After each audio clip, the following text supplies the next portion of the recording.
Hi welcome to tasty bites. ഇന്ന് നമ്മൾ ഉണ്ടാക്കാൻ പോകുന്നത് വളരെ സോഫ്റ്റ് ആയിട്ടുള്ള പത്തിരി റെസിപ്പിയാണ്. അപ്പോൾ എല്ലാവരും സ്കിപ്പ് ചെയ്യാതെ കണ്ടേക്കണേ. കൂടെ തന്നെ ആരെങ്കിലും സബ്സ്ക്രൈബ് ചെയ്യാതെയാണ് വീഡിയോ കാണുന്നതെങ്കിൽ പ്ലീസ് ഒന്ന് സബ്സ്ക്രൈബ് ചെയ്തേക്കണേ.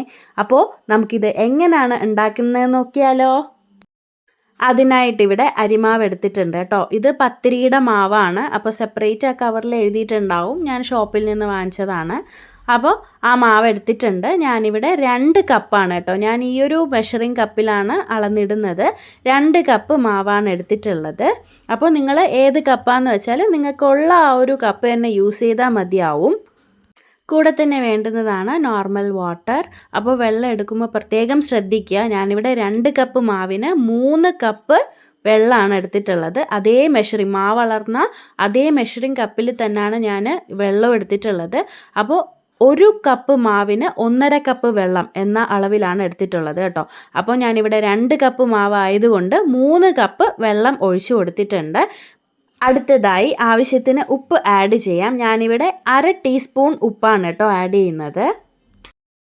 വെള്ളം നല്ലതുപോലെ തിളയ്ക്കണം കേട്ടോ. അതുവരെ നമുക്കൊന്ന് വെയിറ്റ് ചെയ്യാം. കണ്ടില്ലേ, വെള്ളമൊക്കെ നല്ലതുപോലെ വെട്ടി തിളച്ചിട്ടുണ്ട്. ഈ ഒരു സമയത്ത് നമുക്ക് മാവ് ആഡ് ചെയ്യാം. ഇനിയാണ് കേട്ടോ നല്ലതുപോലെ ശ്രദ്ധിക്കേണ്ടത്. നമുക്ക് നല്ലതുപോലെ ഇളക്കി കൊടുക്കാം. ഇത് ഉണ്ട കെട്ടിപ്പോകാനുള്ള ചാൻസ് ഉണ്ട്. സോ നല്ലതുപോലെ നമുക്ക് ഇളക്കി ഈ വെള്ളമൊക്കെ ഒന്ന് വറ്റണം കേട്ടോ. അതുവരെ നമുക്ക് നല്ലതുപോലെ ഇളക്കി കൊടുക്കാം. അപ്പോൾ അടുക്കി പിടിക്കാനുള്ള ചാൻസ് ഉണ്ട്. സോ ഫ്ലെയിം മീഡിയം ഫ്ലെയിമിലായിരിക്കണം കേട്ടോ ഇട്ടിരിക്കേണ്ടത്. നല്ലതുപോലെ ഈ വെള്ളം മാവിലെല്ലാം ഒന്ന് പറ്റിച്ചെടുക്കാം. ഇതിന് വലിയ സമയമൊന്നും എടുക്കില്ല കേട്ടോ. പെട്ടെന്ന് തന്നെ ഈ വെള്ളമൊക്കെ അബ്സോർബ് ആയിക്കോളും. അപ്പോൾ ഒരു 3 മിനിറ്റ് കൂടിപ്പോയാൽ അതിനുള്ളിൽ തന്നെ ഈ വെള്ളം എല്ലാം വറ്റി മാവ് നല്ല സോഫ്റ്റായി സെറ്റായി എടുക്കാം. കണ്ടില്ലേ, പെട്ടെന്ന് തന്നെ സെറ്റായി കിട്ടിയിട്ടുണ്ട്. അപ്പോൾ ഈ ഒരു ചൂടിൽ തന്നെ ഞാൻ വേറൊരു പാത്രത്തിലാക്കിയിട്ടുണ്ട്. എന്നിട്ട് നമുക്ക് മാവ് നല്ലതുപോലെ കുഴച്ചെടുക്കാം. തണുത്തിട്ട് കുഴയ്ക്കാൻ നിന്നാൽ അത്ര പെർഫെക്റ്റ് ആയിട്ട് നമുക്ക് കിട്ടില്ല. സോഫ്റ്റ് ആയിട്ടുള്ള പത്തിരി വേണമെങ്കിൽ ആ ഒരു ചൂടോടെ തന്നെ നമ്മൾ കുഴച്ച് കൊടുക്കണം. അപ്പോൾ കയ്യിൽ ചൂടടിക്കുന്നെന്ന് തോന്നുമ്പോഴത്തേനും നമ്മൾ കുറച്ച് വെള്ളം ഒന്ന് കയ്യിലൊന്ന് മുക്കിയെടുത്തതിന് ശേഷം നമുക്ക് വീണ്ടും മാവ് കുഴയ്ക്കാം. വീണ്ടും നമുക്ക് ചൂടടിക്കുമ്പോൾ ജസ്റ്റ് ഒന്ന് വെള്ളത്തിലൊന്ന് ഡിപ്പ് ചെയ്തിട്ട് കൈ എടുത്താൽ നമുക്ക് പെട്ടെന്ന് തന്നെ അത് കുഴച്ചെടുക്കാൻ പറ്റും.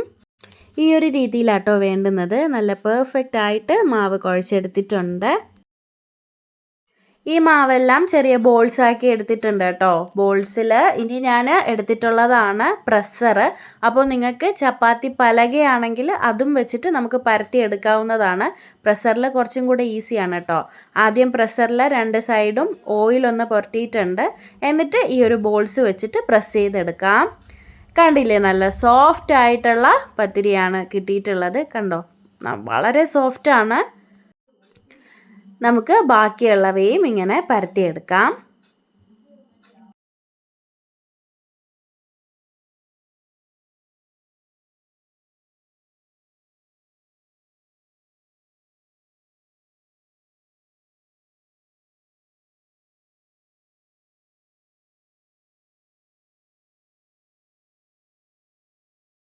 മാവെല്ലാം പരത്തി എടുത്തിട്ടുണ്ട് കേട്ടോ. നല്ല ഷേപ്പിന് തന്നെ കിട്ടിയിട്ടുണ്ട്.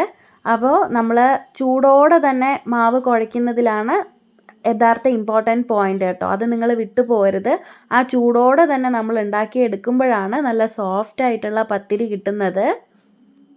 ഇനി നമുക്ക് ഒട്ടും സമയം കളയണ്ട, ഇത് ചുട്ടെടുക്കാം. ഞാനിവിടെ ഒരു പാൻ എടുത്തിട്ടുണ്ട്. അതിലോട്ടൊന്ന് ഓയിലൊന്ന് സ്പ്രെഡ് ചെയ്തിട്ട് ഇത് ഓരോന്നായിട്ട് ചുട്ടെടുക്കുന്നുണ്ടേ. പത്തിരി ഉണ്ടാക്കുമ്പോൾ ഒത്തിരി അങ്ങ് വേവിക്കേണ്ട ആവശ്യമില്ല. ഒത്തിരി അങ്ങ് വെന്ത് പോയാൽ അത് ഹാർഡായി പോവും. സോ നമ്മൾ ഒരു സൈഡൊന്ന് ജസ്റ്റ് ഒന്ന് ഗോൾഡൻ നിറമാകുമ്പോൾ നമുക്കൊന്ന് മറിച്ചിടാം. ഇരുവശവും ഗോൾഡൻ നിറമാകുമ്പോൾ നമുക്ക് എടുത്ത് മാറ്റാം കേട്ടോ. ഞാനിവിടെ ഒരു കാസറോളിലാണ് ഇട്ട് വെക്കുന്നത്. നമ്മൾ ഉണ്ടാക്കിയ ഉടനെ ആ കാസറോൾ അടച്ചു വെക്കാനും പാടില്ല. അപ്പോൾ അതിൽ നിന്ന് വെള്ളമൊക്കെ വരാനുള്ള ചാൻസ് ഉണ്ട്. സോ ജസ്റ്റ് ഒന്ന് തണുക്കട്ടെ. തണുത്തതിന് ശേഷം അടച്ചു വെച്ചാൽ മതി കേട്ടോ. അപ്പോൾ എല്ലാം തന്നെ ഇവിടെ റെഡിയാക്കി എടുത്തിട്ടുണ്ട്. നല്ല സോഫ്റ്റ് ആയിട്ടുള്ള പത്തിരി ഇവിടെ റെഡിയാണ്. അപ്പോൾ ഇതിൻ്റെ കൂടെ കോമ്പിനേഷൻ ഞാൻ പറയണ്ടല്ലോ. മുട്ടക്കറി, ചിക്കൻ കറി, ബീഫ് കറി എന്തിൻ്റെ കൂടെയും കഴിക്കാൻ കോമ്പിനേഷനാണ്.